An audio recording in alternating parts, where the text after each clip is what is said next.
It has now been 9 days since the last break came in Mickey's disappearance. And that was when Mickey's bike was found at Whiskey Bay. As Jim Hummel reports tonight, it's an area with a troubling history when it comes to criminal cases. I-10, exit 127, Whiskey Bay. Real secluded, nighttime, hardly any traffic whatsoever. Major Johnny Blanchard with the Iberville Parish Sheriff's Department knows that area well, but also knows its troubling history. 2 Derrick-tied lease victims were found there. I think the two bodies that we found on us were actually almost a year apart or so. Today, Derek Todd Lee is a convicted serial killer sitting on death row, but the history at Whiskey Bay doesn't end there. We had a local resident that was found murdered out there several years back, and we had a kidnapped victim out of north of Houston, was kidnapped a child, and he was killed and dumped off at that exit. An exit and waters with a dark criminal history. This is the spot where Mickey Shunick's bicycle was found. But despite all of that history, the Shunick family remains optimistic. At first it was kind of like getting punched in the stomach, but after I really thought about it, and I think it's positive. We found the bike, we didn't find her. That was Mickey's sister Charlie just days after hearing the news where her sister's bicycle was found. Today that family is still waiting for the next break, which could help bring Mickey home. In Iberville Parish, Jim Hummel, KTC TV3. An arrest tonight in connection with the disappearance of 22-year-old Mickey Shunick of Lafayette. 32-year-old Brandon Scott Laverne in Lafayette Parish Jail tonight, charged with first-degree murder and aggravated kidnapping. No bond has been set, but he is to appear in court first thing tomorrow morning. Tonight, the property where his St. Landry Parish home sits is wrapped in crime tape. Laverne lives on Elaine Road outside of Church Point, and that's where we find our Jim Hummel. Jim, is the search still going on at this hour?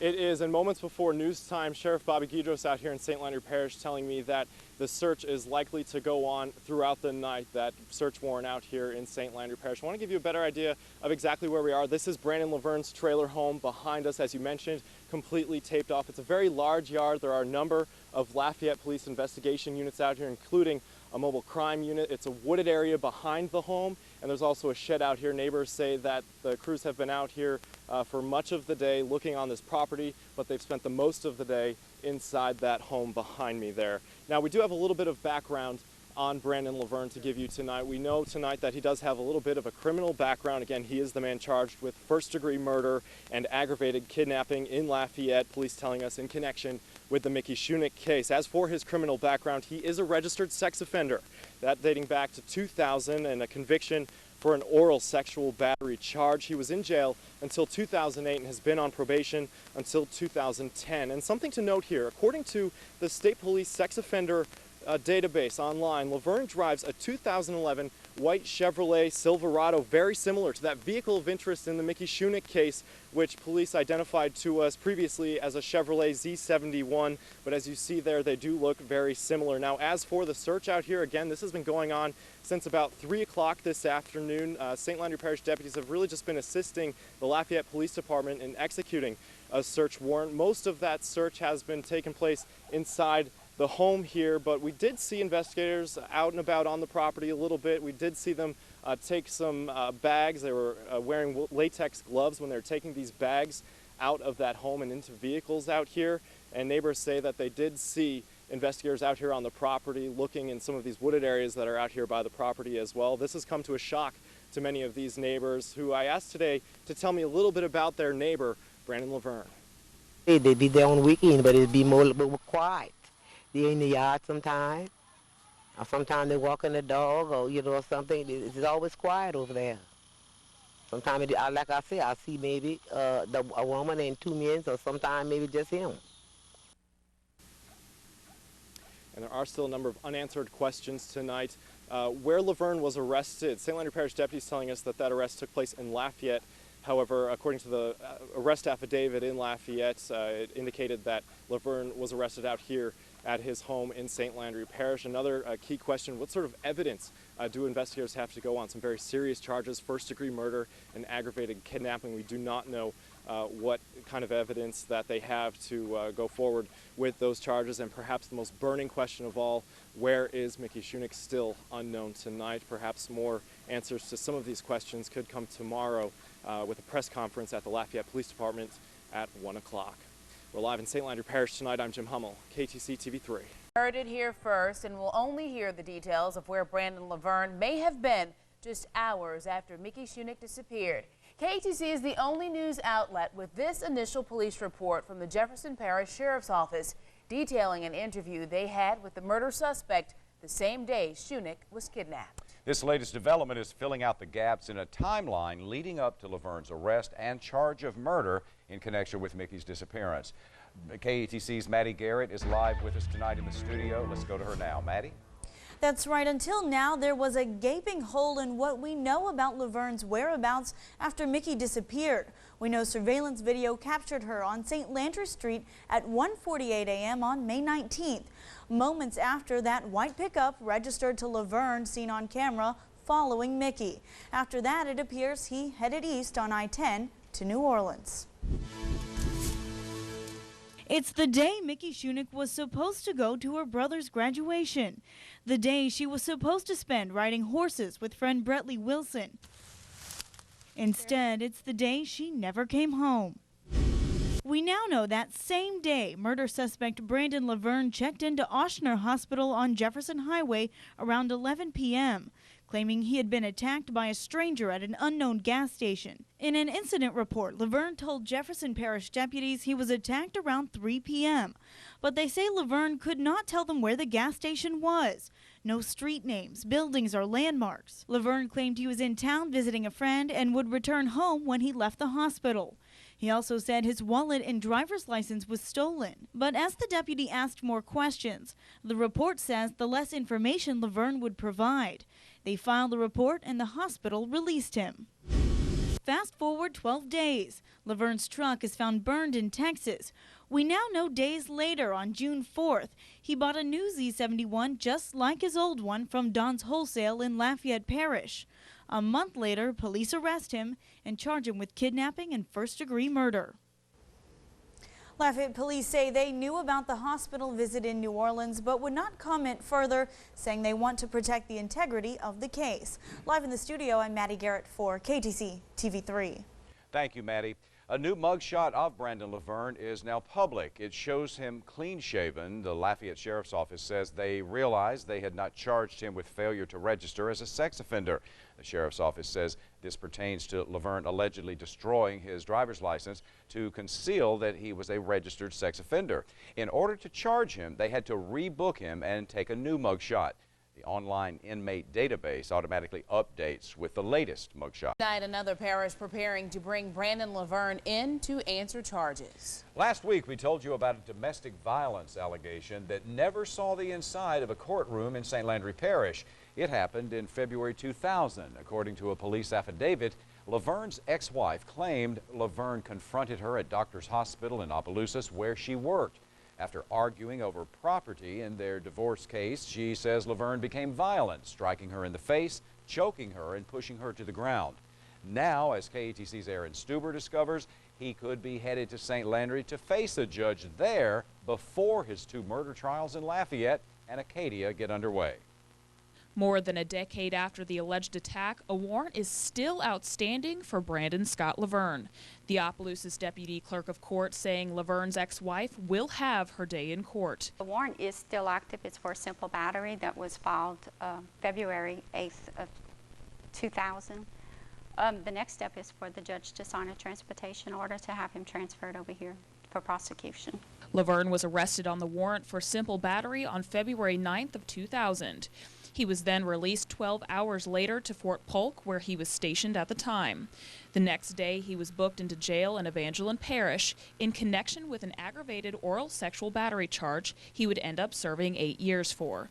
At that point, there was no hold put on Laverne or record filed indicating his arrest for the domestic violence in Opelousas. The clerk says because it happened after hours. So there was no time to have him come before the judge. In other cases, typically a hold is put on an inmate so the jail knows not to release him until all charges have been addressed in court. Or the court is told about the warrant being cleared so they can schedule a court date. We may never know what happened. The records given to the clerk about who was being booked into jail back in 2000 have been destroyed. It's unclear whether it's the police department who never told them or the clerk who never booked a court date after the warrant was cleared. Now it's in the hands of the St. Landry Parish District Attorney to see if he wants to pursue the 12-year-old case. In Opelousas, Aaron Stuber, KATC TV3. We spoke to St. Landry District Attorney. Taylor says he will wait and see if the warrant is still valid and what the judge decides. Only then will he make a decision whether to prosecute Laverne. We'll know if it's Mickey or not within the next 24 to 48 hours. New tonight, the coroner's office in Lafayette confirming the body found in Evangeline Parish Tuesday is female. And police believe that female is Mickey Shunick, the missing UL student who vanished while riding her bike in May. An arrest has been made in connection with her disappearance and the suspect charged with murder. Now, the newly recovered body is in Baton Rouge tonight at the LSU Faces Laboratory. Officials say because of the state of the body, it will require sophisticated forensics to identify it. Learned Laverne was out of jail for about 9 hours yesterday. This at the same time investigators were uncovering what's believed to be the body of Mickey Shunick. KATC's Aaron Stuber joining us live in studio. And Aaron, how are police explaining this? Police won't say. They won't say why he was checked out of jail, and they won't say where he was taken. Lieutenant Jack Lightfoot of the Lafayette Parish Sheriff's Office picked up Laverne at 6:40 yesterday morning. Laverne was returned to his cell almost 9 hours later, around 3:30 in the afternoon. During those hours, police found a body in Evangeline Parish they believe is Mickey Shunick. They are waiting on positive identification. LPD's Corporal Paul Mouton says police are not ready to reveal why Laverne was checked out. Captain Kip Judice of the Lafayette Parish Sheriff's Office says Laverne was signed out to go to the Lafayette Sheriff's Administration Building. But if Laverne went somewhere else, there would be no paper trail. I also spoke with the district attorney and one of Laverne's attorneys. They both declined to comment. Live in studio, Aaron Stuber, KATC TV3. Former cell block mate of Brandon Scott Laverne is speaking out, saying he's not surprised Laverne is charged with first-degree murder. Now here's some background. In 1999, Laverne was arrested in Evangeline Parish for aggravated oral sexual battery. He pleaded guilty to those charges. After serving 8 years, he was released in 2008. While Laverne was serving time on the sex charge, his blockmate says he got to know Laverne. The man says while in jail, Laverne was questioned about other unsolved murders. Here's KATC's Janice Fernandez. A former cell blockmate of Brandon Scott Laverne doesn't want his name or face on camera. He met Laverne while both served time at the Phelps Correctional Center in DeQuincy. He says he's not surprised police believe Laverne is connected to the Mickey Shunick and Lisa Pate cases. We slept several beds apart. I knew what he was in there for. He was not incapable of doing this crime. The former inmate says he wasn't necessarily friends with Laverne, but the two did talk to one another. While Laverne was serving time, investigators questioned him on 3 unsolved murders. And come and questioning for several hours about the murder of 2 or 3 women in the same Lafayette area. He doesn't remember the agency the investigators were with, but once they left, he says Laverne was scared and told him the questions they asked him. I said, Brandon, I said, did you do this? And instead of yes or no, he come back and he says, I'm not going to tell you that. Laverne was later transferred to Avoyelles Correctional Center. After being there for a week, Laverne wrote a letter to his former blockmate saying he was doing well. He said, by the way, this about the raping and murdering the 3 women, I didn't do it. That was the last time he ever heard from Brandon Scott Laverne. For KATC TV3, I'm Janice Fernandez. Brandon, you killed Mickey Shunick. Anything you want to say to the Shunick family? Brandon Laverne had nothing to say before the hearing. In court, graphic and grim details were revealed on both the Mickey Shunick and Lisa Pate cases.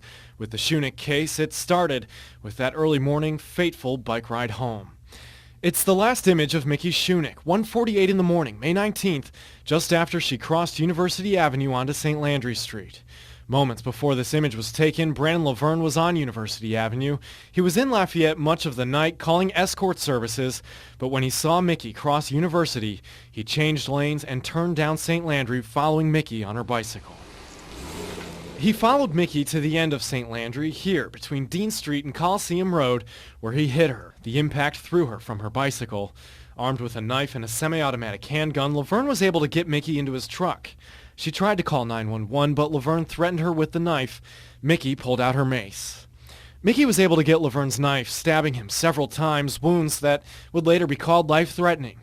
But Laverne was able to get the knife from Mickey, stabbing her at least 4 times. She fell over, seemingly lifeless. With Mickey still in the passenger seat, Laverne then drove to a cane field in northern Acadia Parish, more than a half-hour away, with the intent of dumping Mickey's body. But when he came to a stop, Mickey jumped up, knife in hand. She lunged at Brandon Laverne, stabbing him in the chest. Laverne, though, pulled out his gun, firing one shot, hitting Mickey in the head, killing her instantly. Rather than dumping the body, Laverne then drove to his home in St. Landry Parish, with Mickey still in the passenger seat. Once home, he nursed his wounds, threw out his clothes, and cleaned out his truck. He then drove Mickey to that old cemetery in Evangeline Parish, but because of wounds from the struggle with Mickey, he was not able to bury her body. He instead covered her with branches and debris. And before sunrise, he was already on his way to New Orleans to visit a friend, dumping Mickey's bicycle in Whiskey Bay along the way. While in New Orleans, Laverne was treated for his injuries at Ochsner Hospital. It's in New Orleans where Laverne disposed of both his gun and knife. The next day, Sunday, May 20th, Laverne returned to this cemetery to bury Mickey's body, where it would remain for 80 days. The confession in the form of a plea deal was read out loud in a packed courtroom by lead prosecutor Keith Stutz. When the most grim details were revealed, there were cries and also gasps by Mickey's family and friends. Brandon Laverne swayed nervously, at times looking straight down. Do you have anything to say to the Shunick family? Laverne again had nothing to say as he left court to serve out 2 life sentences without the possibility of parole. But on the other side of the courthouse, despite the heart-wrenching details, those closest to Mickey found some solace that Mickey died putting up a fight. She went down swinging with every little bit of energy she had left. And she'd have killed him if she could. The mighty Mick. Today, thousands of pages of documents relating to the Mickey Shunick case were open to the public. We want to warn you, some of you may find the details disturbing. There are phone records, search warrants, interviews, even photographs. Jim Hummel has been combing through the evidence this evening. Let's go to him now. Jim. In the thousands of pages of evidence released for the first time Monday, we learn how authorities first honed in on Brandon Laverne, exactly how he covered his tracks, shocking details about relationships with his family, and evidence which ultimately led to his arrest. It was May 31st, 10 days after Mickey went missing. This photo of what was at the time a truck of interest, a Chevy Z71, was already released to the public. That day, police received a tip call from a Baton Rouge blogger whose sister-in-law was engaged to Laverne. The tipster came forward because of concerns both he and his in-laws had with Laverne. The tipster told police Laverne owned a Chevy Z71 and had recent and obvious bodily injuries, Laverne telling them he was injured in a stabbing in New Orleans the same day Shunick went missing. The man also told police that Laverne threw out a bloody shirt behind his father-in-law's home after that supposed attack. While police investigated that tip, it was about 2 weeks later when they started to seriously focus on Laverne. June 13th, documents show that same tipster called police again, saying Laverne's truck now had a temporary plate. The next day, police got warrants for Laverne's OnStar and cell phone records, but the bombshell was looking at insurance claims filed by Laverne. The investigation now took police to Texas, where Laverne reported his truck stolen at the end of May. It was found burnt out 35 miles away from his sister's house where he was staying. Court records show his sister helped him cover his tracks. Here's what she told investigators. Laverne told her he was involved in some sort of a stolen handguns case in Lafayette, and he needed to destroy the truck because it was evidence. If she helped him, he told her he'd forget about a debt she owed him of about $300. After following her brother, and once he found a discreet place to burn the truck, Laverne ignited it, got into her car, and she drove him back home. At this time, Laverne's sister is not facing any charges. Laverne's sister was never in the truck, but reports she did see him get out with a table, cleaning supplies, and an object which she described as a sword-like knife thing. But her son, Laverne's 12-year-old nephew, was also interviewed by police because he was in that truck. He told police he saw about 10 to 12 scratch marks on the seat and also a maroon tablecloth. The documents reveal through cell phone and OnStar records how police were able to pinpoint Laverne's locations around the time Mickey went missing, from Lafayette, where he hit her, to Whiskey Bay, where he dumped her bicycle. Police building a strong case for several weeks until finally an arrest. Laverne is believed to be responsible for the disappearance of Mickey Shunick. Laverne was picked up July 5th by state police. His St. Landry Parish home was searched extensively. Among the evidence found there related to the case, a shovel, traces of blood in the bathroom, and a first aid kit missing all of its Band-Aids. When questioned by detectives, Laverne initially denied knowing very much about the Mickey Shunick case, but that claim was disputed by something found in his possession when he was arrested. Police say in his truck at the time was an envelope with a phone number written on it. The phone number, a cell phone number for Mickey's mother, who posted her number everywhere in the initial days, hoping for some sign of her daughter. It turned out Brandon Laverne was following the case very closely. A case, a story, and a woman who had and still has such a big impact in the community. In Lafayette, Jim Hummel, KTC TV3. The tens of thousands of pages evidence show how complex the Mickey Shunick case was for investigators. Aaron Stuber takes a look at some of the other evidence revealed today and continues our team coverage. In the court records, the modified license of Brandon Laverne is revealed. This is a copy of his driver's license. You can see on the lower right side where his sex offender status should be, a white stripe. In more than one instance, Laverne used this license at Acadiana businesses. Take June 14th at Don's Wholesale. That's where Laverne bought his replacement white truck. As part of the transaction, Laverne showed his altered ID, which was eventually handed over to police. While at Don's Wholesale, police collected other statements. Witnesses claimed Laverne was covered in bandages. When asked what happened, Laverne gave different accounts of the story.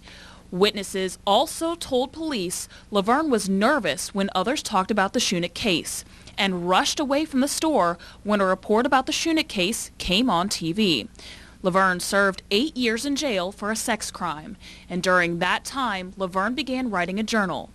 KATC is looking through the pages of Laverne's handwritten story, entry upon entry, revealing some of Laverne's most intimate thoughts, even how he's scared of his own anger.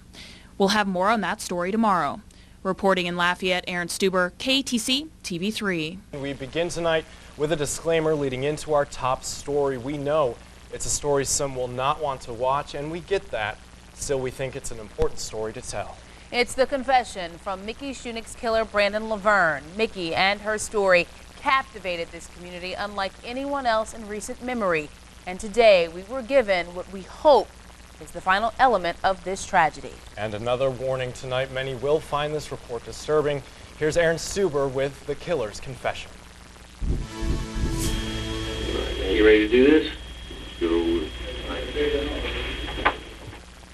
On August 7th, police interviewed Brandon Scott Laverne. That morning, Laverne confessed to killing Mickey Shunick and led police to her body. Police using Google Maps had Laverne point out the location. Yeah, a small community cemetery. Laverne details what happened the night he killed Mickey. He says he was playing with his phone when he claims he accidentally hit her on her bike. He didn't want to call police because he had been drinking, was a convicted felon, and had a gun in his truck. He said he and Mickey agreed not to call the cops. He told her he'd give her a ride home and says she got into his truck. But he became angry when she asked him to pay for the damage. She reached down to grab the phone, and I panicked, and that's when I grabbed the knife, and I said, "Don't call the cops." I said, "I ain't playing with you," so put down the phone. And she just kind of started, she was like staring at me, she was like, just, she made eye contact when she was just staring at me,